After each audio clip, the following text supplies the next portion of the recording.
Hello guys, അപ്പോൾ നമ്മുടെ രണ്ട് മെഷീനും നമ്മൾ ഫുള്ളായിട്ട് നിറച്ച് വെച്ചിട്ടുണ്ട്. ഇനി നമുക്കിത് പേയ്മെൻറ്റ് ചെയ്യണം. എങ്ങനെയാണെന്നല്ലേ, ഇതാ ഈ കാണുന്ന മെഷീൻ വെച്ചിട്ടാണ് നമ്മൾ പേയ്മെൻറ്റ് ചെയ്യുക. ഇവിടെ രണ്ട് രീതിയിൽ നമുക്ക് പേയ്മെൻറ്റ് ചെയ്യാൻ വേണ്ടി പറ്റും. കയ്യിൽ ക്യാഷ് ഉണ്ടെങ്കിൽ ഡയറക്റ്റ് 5 സ്ലോട്ട് ഇട്ടിട്ട് നമുക്ക് പേ ചെയ്യാം.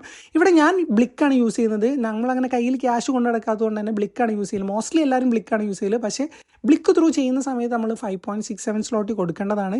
ഈ കാണുന്ന ബാർകോഡ് ഉണ്ടല്ലോ, ഈ QR കോഡ് സ്കാൻ ചെയ്യുന്ന സമയത്ത് നമുക്ക് എന്ത് ചെയ്യും, ഒരു ലിങ്ക് ഓപ്പൺ ചെയ്ത് വരും. ആ ലിങ്ക് കയറുന്ന സമയത്ത് നമുക്ക് നമ്മുടെ ഇമെയിൽ ID ചൂസ് ചെയ്യാൻ വേണ്ടി പറ്റും. അതിനുശേഷം നമുക്ക് ഏത് വാഷാണെന്ന് ചൂസ് ചെയ്യാം.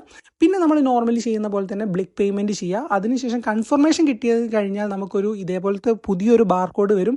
ഈ ബാർകോഡ് നമുക്ക് എന്ത് ചെയ്യാം, ഇവിടെ സ്കാൻ ചെയ്ത് കഴിഞ്ഞാൽ നമുക്ക് ഏത് മെഷീനാണോ വേണ്ടത് ആ മെഷീൻ നമുക്ക് ചൂസ് ചെയ്യാവുന്നതാണ്. ഞാനിപ്പോൾ ഇവിടെ രണ്ടാണ് ചൂസ് ചെയ്തിട്ടുണ്ട്. ഇതാ കണ്ടില്ലേ, ഇവിടെ മെഷീൻ ഓൺ ആയിട്ടുണ്ട്. ഇനി 45 മിനിറ്റ്സ് കഴിഞ്ഞാൽ നമുക്കിത് എടുക്കാവുന്നതാണ്. രണ്ടാമത്തെ മെഷീനും നമ്മൾ ചെയ്തിട്ട് 3 അമർത്തിയിട്ടുണ്ട്. അപ്പോൾ കണ്ടില്ല ഗൈസ്, നമ്മുടെ രണ്ട് മെഷീനും സെറ്റ് ആയിട്ടുണ്ട്. ഇനി 45 മിനിറ്റിന് ശേഷം ഇവിടെ വരിക, ഈ സാധനങ്ങളൊക്കെ എടുത്ത് കൊണ്ടുപോകുക. അപ്പോൾ ഇന്നത്തെ പരിപാടി ഇത്രയേ ഉള്ളൂ ഗൈസ്. അപ്പോൾ ഇനി ഈ ചാനൽ ആരെങ്കിലും സബ്സ്ക്രൈബ് ചെയ്യാനുള്ളവരുണ്ടെങ്കിൽ please subscribe my channel and stay tune guys. By.